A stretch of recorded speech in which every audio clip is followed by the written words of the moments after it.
Olá, meus irmãos de fé, sejam bem-vindos ao nosso canal do YouTube Nossa Umbanda. Hoje nós vamos estar falando sobre os pretos velhos, os vovôs e as vovós que se manifestam nos terreiros de Umbanda. Nesse dia 13 de maio estaremos comemorando o Dia dos Pretos Velhos. Muitos terreiros irão realizar festas, homenagem aos pretos velhos, feijoadas. Isso é maravilhoso. E o mais legal de tudo isso é a gente poder dividir essa informação, essa história dos pretos velhos, para que a gente possa entender então o que os pretos velhos fazem no terreiro de Umbanda. Simplesmente são espíritos de negros escravos ou são espíritos de alta evolução espiritual? Vamos falar um pouco sobre eles?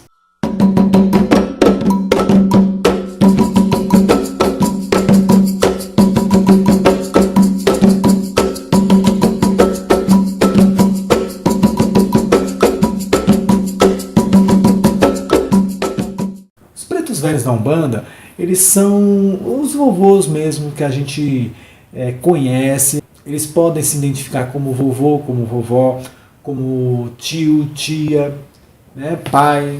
Muitos deles eles têm a característica de representar a idade avançada. Então por isso que os pretos velhos, quando estão no terreiro, eles se manifestam de uma forma de idoso, com o corpo voltado mais para frente, usam bengalas, cachimbos, ou até mesmo cigarros de palha, chapéu de palha ou chapéu, aquele chapéuzinho, eu esqueci o nome dele, mas é aqueles que cobrem o sol.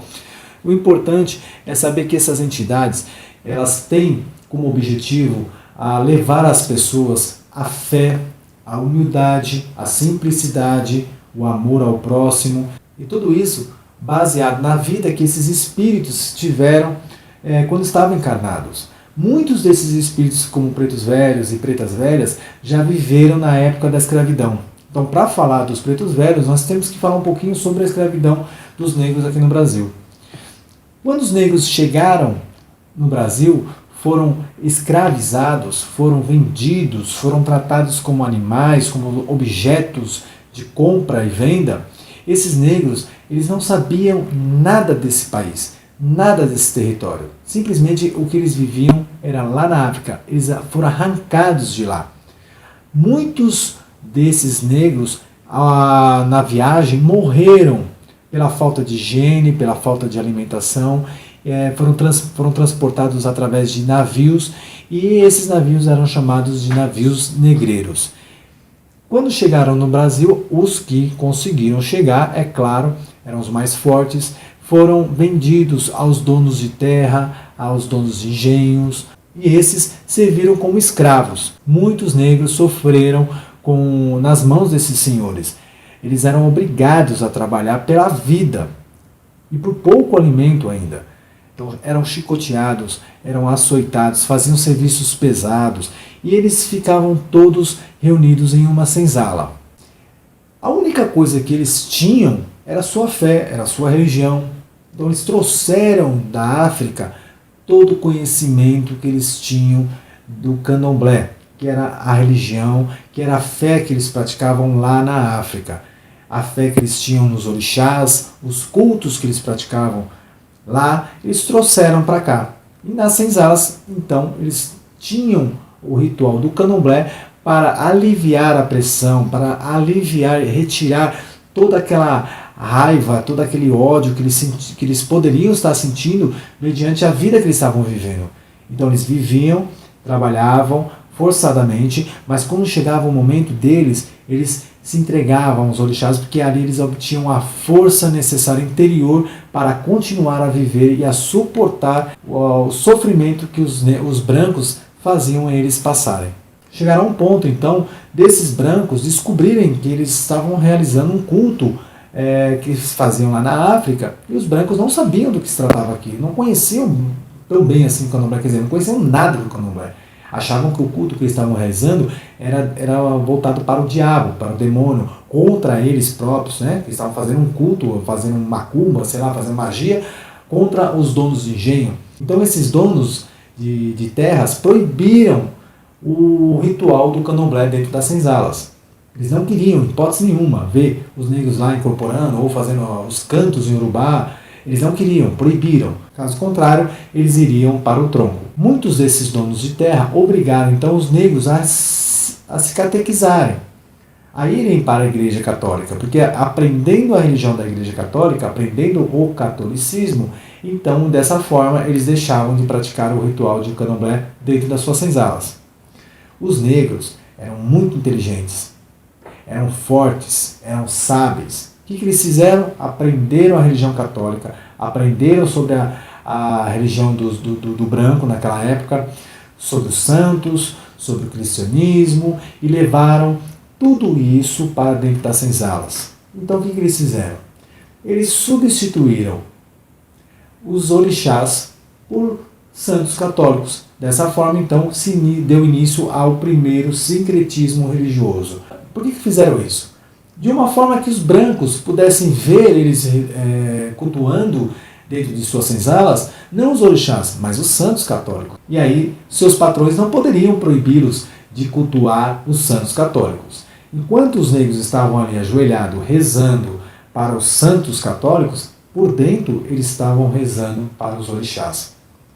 Então podemos dizer que ali, ajoelhado, ele estava rezando para Santa Bárbara, na verdade ele estava rezando para Yansan. Dessa forma eles continuaram então a cultuar o candomblé, só que de uma forma que os brancos não pudessem entender. Só eles sabiam. Passaram-se anos, os negros continuaram a trabalhar forçadamente, até que a princesa Isabel assinou a Carta Áurea, que deu liberdade aos negros. Os negros eram livres para sair, não eram mais escravos. Houve um reboliço ainda naquela época, onde os brancos não aceitavam, mas não tinham o que fazer. A princesa Isabel considerava que os negros eram seres humanos, e não animais, e não objeto de venda. Então a princesa assinou esta carta, dando o direito dos negros serem livres. E aí vem o interessante da história, lógico, nós estamos resumindo a história, tá? Muitos desses negros foram embora das terras, foram buscar outras terras, foram buscar outros lugares para viver. E outros acabaram ficando, porque não tinham para onde ir. Esses negros que ficaram não eram tão sofridos nas mãos dos brancos. Se ficaram, é porque eles acreditavam que ali, na terra onde eles estavam, era mais seguro do que sair para fora e conhecer outros lugares. Então eles continuaram ali, não mais como escravos, mas sim como prestadores de serviço. Eles trabalhavam e recebiam em troca alimentos, recebiam em troca moradia. Então esses negros ainda continuaram trabalhando para os brancos. Outros foram embora. Esses que ficaram ainda continuaram a ir para as missas, ir para as igrejas, a se catequizarem, mas nunca perderam a fé nos seus orixás. É claro que os seus rituais ainda não eram tão abertos, tão livres para serem praticados. Então o que esses negros faziam? Continuaram com o sincretismo religioso. Foram envelhecendo, foram se tornando velhos, e quanto mais velhos, mais confiantes dos brancos que estavam ali cuidando deles. Então muitos deixavam seus filhos para os negros que eram mais velhos, as negras, vovós, né? Deixavam que essas vovós cuidassem de seus filhos, de seus netos, e ali eles ganharam a confiança e viveram por muitos e muitos anos. Desencarnaram perdoando por tudo que passaram, perdoando os brancos por tudo que viveram, pelos açoites, pelas chicotadas, pela vida dura que tiveram, pela falta de alimentação, pela falta de higiene. Eles perdoaram, cumprindo com seu karma, cumprindo com a sua missão na Terra e evoluindo espiritualmente. Por isso que muitas vezes, quando o kardecismo falava que esses espíritos de negros escravos não eram espíritos evoluídos, eu acredito que estão muito enganados, porque são espíritos que se elevaram muito pela sua humildade, pela sua forma de tratar a dor que viveram, o sofrimento que viveram quando eram escravos, e a forma que eles trataram isso e perdoaram e também se purificaram.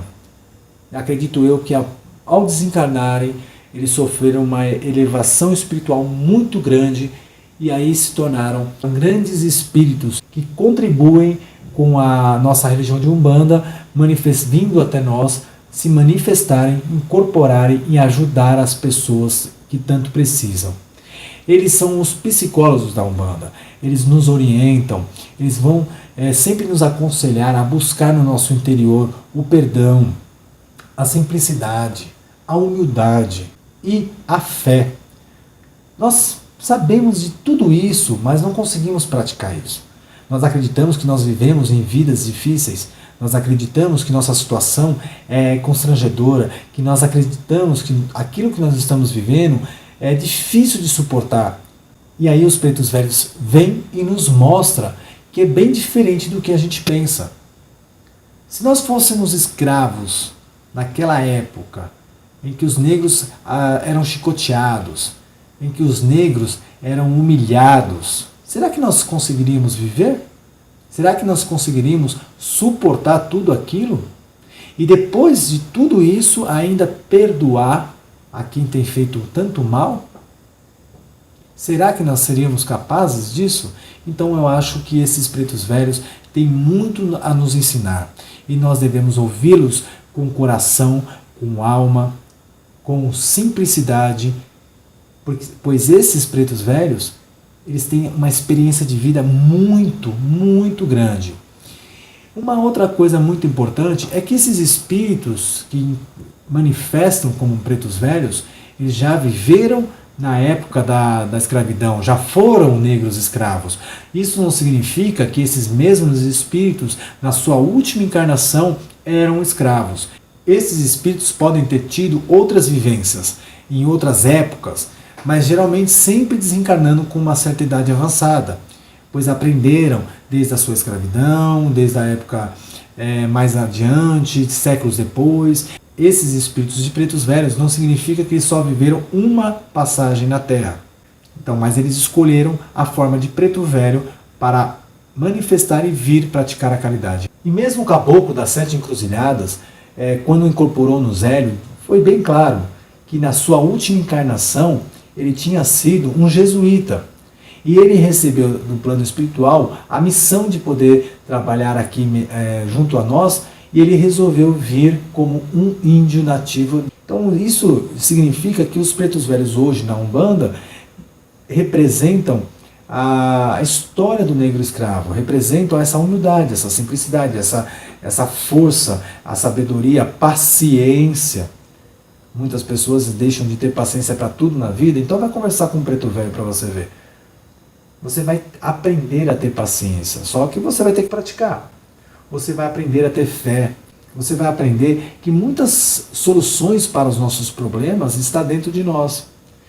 O preto velho também carrega consigo todo o conhecimento da magia que eles trouxeram da África. Então eles são grandes mensageiros, mas também, por outro lado, são grandes trabalhadores nas magias negras, nas demandas. Essas entidades trabalham desfazendo as magias negras, desfazendo as demandas que existem, pois eles conhecem todo tipo de magia. Eles ordenam os trabalhos para os Exus, para os Exumirins, eles mesmos conhecem as magias e como fazer para desmanchar essas demandas que são muitas vezes enviadas. São entidades de puro conhecimento dos mistérios da Umbanda, tanto que trazem da África, como também aqueles que são ritualizados aqui no Brasil. Conhecem os rituais dos índios porque viveram com eles no plano espiritual. Foram os 2 arquétipos da Umbanda que deram início às manifestações, o índio e o preto velho. Índio conhecendo tudo sobre as ervas, sobre as matas, sobre o verde, sobre a natureza, e o preto velho que conhece todas as magias que trouxe da África para cá. Isso é magnífico. Então a gente precisa ter muita humildade ao falar com o preto velho. Você desrespeitaria o seu avô, a sua avó, a sua bisavó? Não. Então é a mesma coisa o preto velho. Por mais que você não o conheça, por mais que você não saiba o nome dele, você tem que ter respeito por ele. E nesse dia 13 de maio estaremos homenageando os pretos velhos e a libertação dos escravos. Então que possamos então elevar nossos pensamentos e agradecer a esses pretos velhos por tudo que eles fizeram por nós, todos os pedidos que nós fizemos. Eles souberam nos direcionar aquilo que nós necessitamos, e muitas vezes não aquilo que pedimos, mas aquilo que necessitamos. Esses espíritos são conhecedores de cura também. São entidades que trabalham mediante a cura da doença física e a cura da doença espiritual. São os benzedeiros.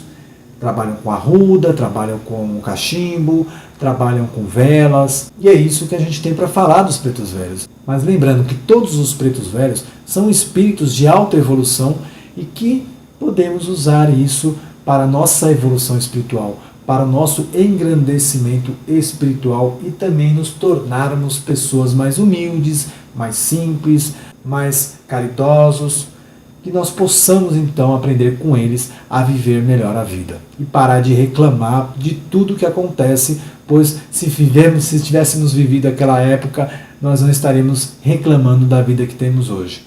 Esse é o nosso vídeo de hoje. Deixo aqui a nossa homenagem aos pretos velhos, a todas as falanges de negros escravos que viveram naquela época e hoje vêm aí para nos ajudar e nos aconselhar e trazer à nossa Umbanda essa energia magnífica, maravilhosa que os vovôs e as vovós sempre nos trazem. E nesse dia 13 de maio, simplesmente, se você quiser fazer um agrado ao preto velho, faça um cafezinho, deixe lá no cantinho, acenda uma vela branca e peça para que ele possa sempre iluminar a sua vida, iluminar a sua família, iluminar seus caminhos, iluminar tudo que está em sua volta e também dar a você tudo aquilo que for de seu merecimento. Pode ter certeza que você vai receber só coisas boas, somente luz, paz e amor no seu coração. Ok? Espero que vocês tenham gostado do nosso vídeo de hoje. Se você gostou do vídeo, deixe um like pra gente, compartilhe, se inscreva no nosso canal e com certeza nós, aqui de nossa Umbanda, estamos agradecendo de todo o coração o apoio que estão nos dando. A cada vídeo que nós lançamos, vocês estão aí dando esse apoio e isso fortalece nosso canal, fortalece o nosso trabalho também. Um grande abraço a todos, só para lembrar que não é a sua Umbanda, não é a minha Umbanda, mas sim a nossa Umbanda. Fique com Deus e até a próxima.